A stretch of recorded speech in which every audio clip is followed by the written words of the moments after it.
don't know if any of you have any seats, but if you have a seat, please take them.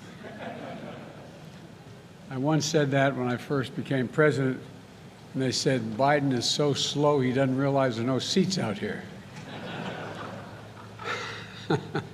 Anyway, thank you, Mark, for the introduction. I appreciate it very much. Your company's commitment to building, as you put it, is a vibrant semiconductor ecosystem in the United States. That's what we're doing with your help. Thank you to everyone at TSMC, especially Morris Chang, who founded this company in 1987 and grew it into a global giant. But the most significant thing about him is his wife, Sophie. I tell you, believe it or not, Sophie worked in my first senatorial campaign when I ran for the Senate. True story.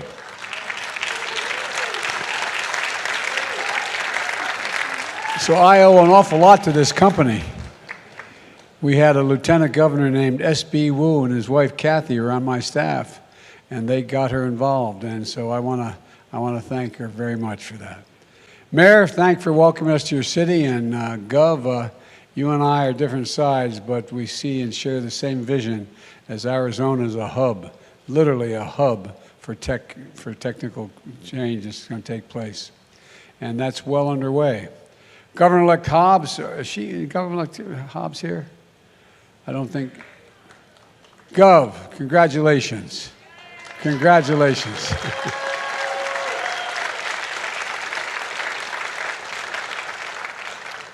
Well, I tell you what, you're starting off in the right place. This is going to be an incredible asset to the state of Arizona. A special thanks to the incredible Arizona Democratic members of Congress who flew out with me today from Washington. Senator Kelly, you deliver for Arizona every single day, including on the CHIPS and Science Act, which will bring jobs to this state and would not be law without you, and that's not hyperbole. Arizona is lucky to have you fighting for them for the next 6 years, and Gabby Gifford, a great friend, is here as well.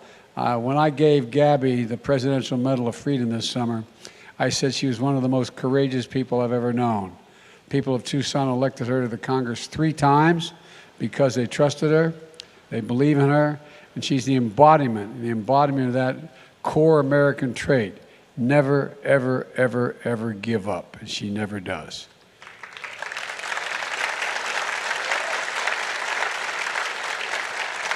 And I want to thank Senator Sinema, who can't be with us today. She's in Washington working out another major piece of legislation. A tremendous advocate for the people of Arizona and a leader in so many issues important to this state. 4 of Arizona's representatives are here with me, Ruben, Greg, Tom, and Raul. And where are you guys? We flew out together. They're still talking to me. Anyway, thank you, gentlemen, very much for all you've done to get us here today. And champions for their constituents working to build an economy that doesn't leave anyone behind.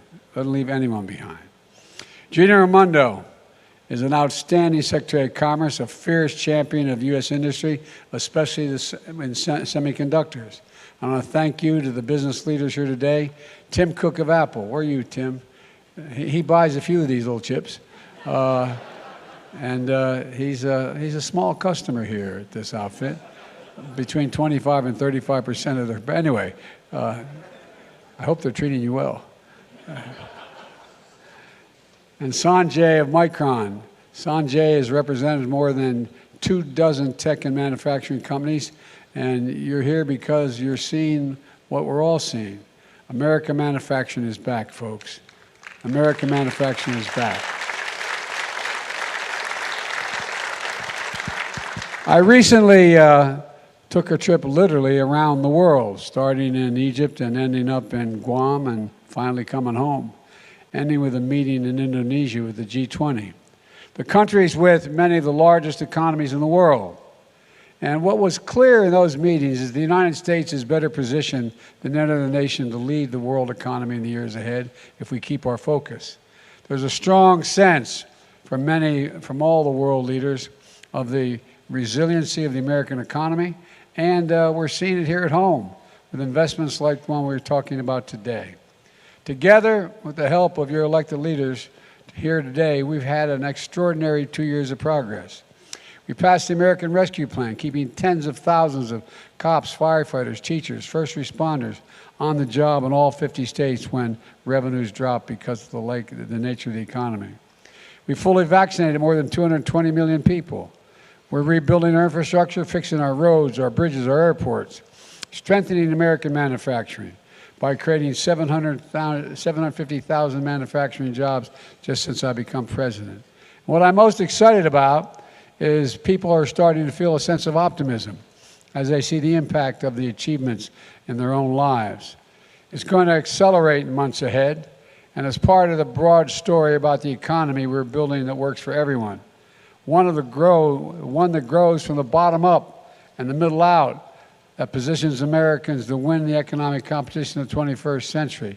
When we grow it that way, the poor have a shot, the middle class do well, and the wealthy do very well. My dad used to have a saying. He said, you say, a job is about a lot more than a paycheck, Joey. It's about your dignity. It's about respect. It's about being able to look your child in the eye and say, honey, it's going to be okay. It's going to be okay. Thousands of Arizonans are going to be able to look their kid in the eye because of what you're doing here today and saying, honey, it's going to be okay, and mean it. Back in April 2021, I met with Mark and other industry leaders. TSMC had made a $12 billion investment here in Phoenix to build the first fab to make semiconductors in the United States. Now, the equipment is ready to move in. Next year, commercial operations are going to begin. And today, TSMC has announced a second major investment.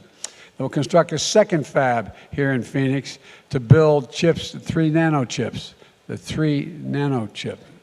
Chips that are 3 nano, and you know what I'm saying. Nano, no, I don't know. But look, these are the most advanced semiconductor chips on the planet. The chips will power iPhones and MacBooks, as Tim Cook can attest. Apple had to buy all the advanced chips from overseas. Now they're going to bring more of their supply chain here home. It could be a game changer. All told, TSMC is investing $40 billion here in Arizona, the largest foreign investment in the history of this state. Over 10,000 construction jobs and 10,000 high-tech jobs will be created. And I want to thank everyone in this company for making this happen. You know, I know our host won't mind my pointing out that America invented the chip. Morris Chang was a pioneer in the era of graduating from MIT and getting his start at Texas Instruments. Federal investment helped reduce the cost of those chips, creating a market and an entire industry that America led. Over 30 years ago, America had more than 30% of the global chip production. Then something happened. American manufacturing, the backbone of our economy, began to get hollowed out. Companies moved jobs overseas. Today we're down to producing only around 10% of the world's chips, despite leading the world in research and design of new chip technologies. But folks, where is it written? Where is it written that America can't lead the world once again in manufacturing? I don't know where that's written, and we're proving it can. Not just here in America. Micron is investing $100 billion to build semiconductor factories in Syracuse, New York. Intel is investing $20 billion to do the same in Ohio. IBM is investing $20 billion in Poughkeepsie, New York. I just went up there. These investments are helping us build and strengthen the supply chain here in America. I want to be clear. As we build a stronger supply chain, our allies and partners are building alongside us as well. Some of the companies here today are customers that are going to buy these chips made here. Some are suppliers that are going to help make these chips. And they all depend on a strong supply chain. That's why we're doing what we're doing here in Arizona matters across the country and around the world. Folks, as we see here in Phoenix, the United States is a top destination for companies across the globe looking to make investments because we have a world-class, highly skilled, committed workforce, union labor. And you can clap for that. More than 3,000 union workers, most highly trained and best in the world, are helping build this fab. The second fab will be built with union labor as well, and we're working with companies, community colleges, technical schools, universities, union-led apprentice programs and training programs. I've had a conversation with the Business Roundtable, all the major chambers of commerce. The reason why business should be hiring union folks, if you don't mind my saying, is simple. They're the best in the world. We're the single greatest technicians in the world. We're the best laborers in the world. And you build the best products. But you don't just decide that you want to be a pipe fitter or electrician like most people think. It takes 4 or 5 years of hard work as an apprentice. It's like going to college. You're the best trained workers in the world, and Wall Street didn't build this country, although there's a lot of good folks there. The middle class built the country, and unions built the middle class. As I said, we're making a once-in-a-generation investments in our nation's roads, bridges, railroads, ports, airports, lead-free water systems, high-speed internet. The biggest investment in American infrastructure since Eisenhower's interstate highway system. And here in Phoenix, we're building a new taxiway for Sky Harbor Airport to cut down how long planes wait to take off and arrive at the gate after landing. We're making flying in and out of Phoenix smoother and more economic. We're building a pedestrian bicycle bridge across the river in South Phoenix, extending light rail to connection families in South Phoenix with jobs and opportunities downtown. Down the road in Buckeye, Core Power is making lithium-ion batteries to power electric vehicles and electric grid storage. It's a $1.2 billion investment. It's going to create thousands of good manufacturing jobs, 90% of which don't require a college degree, and yet you get a good wage. And we're replacing Phoenix diesel buses with new models powered by clean energy to significantly reduce pollution, especially for the folks getting on and off of those buses. Diesel exhaust can really make people sick. That's why we've been helping school districts all across America electrify their school buses to help kids avoid childhood asthma. And as of now, more than 326,000 households in Arizona are getting affordable high-speed internet thanks to our investment in infrastructure, with much more to come.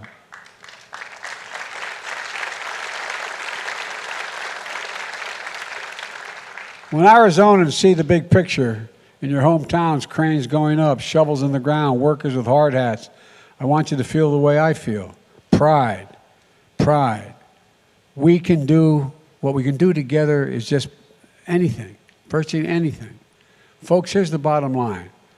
Our approach to building the economy of the future is from the bottom up and the middle out, and it's working. We've added jobs every single month of my presidency, 10.5 million new jobs. 750,000 of them manufacturing jobs. Exports are up, which means we're making things here in America and shipping the products overseas rather than shipping the jobs overseas to make things overseas and bring them back home. And we have much more to do. All this is why the economy grew 2.9% last quarter. And now inflation at the grocery store is coming down. Prices of things like clothing, televisions, appliances are going down. And there's good news for the holiday season. Gas prices have fallen below the levels they are before Putin's invasion of Ukraine. It's going to take time to get inflation back to normal levels as we keep our job market resilient. We could see setbacks along the way, to state the obvious. But we're laser focused on this. And all the hard work is making a real difference for people, including folks right here in Arizona, like Patricia McKinley, who owns her own small trucking business here in Phoenix. She has 5 employees.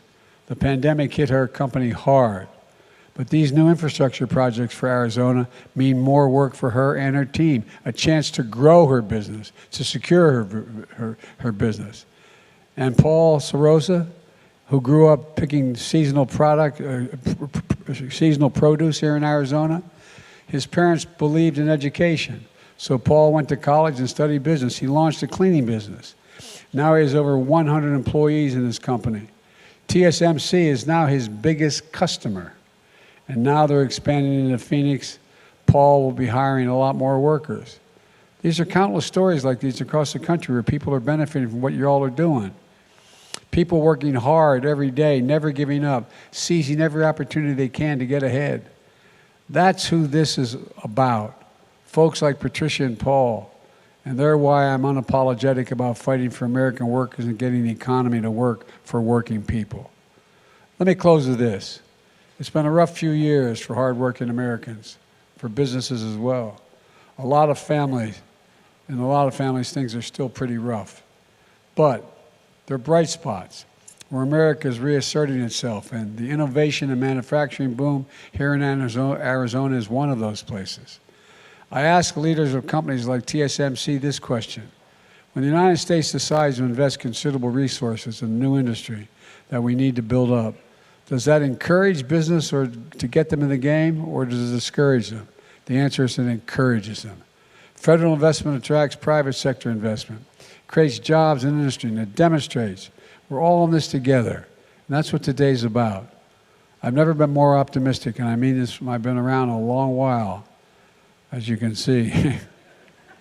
But I've never been more optimistic about America's future, and I really mean that. Never. We're building a better America. We just have to keep going, and I know we can. We're proving it's never, ever, ever, ever been a good bet to bet against America. Ever, ever, ever. Folks, we just have to remember who we are. We're the United States of America, and there is virtually nothing beyond our capacity if we work together, not a single thing. So let's go keep this moving. God bless you all, and may God protect our troops. Thank you, thank you, thank you.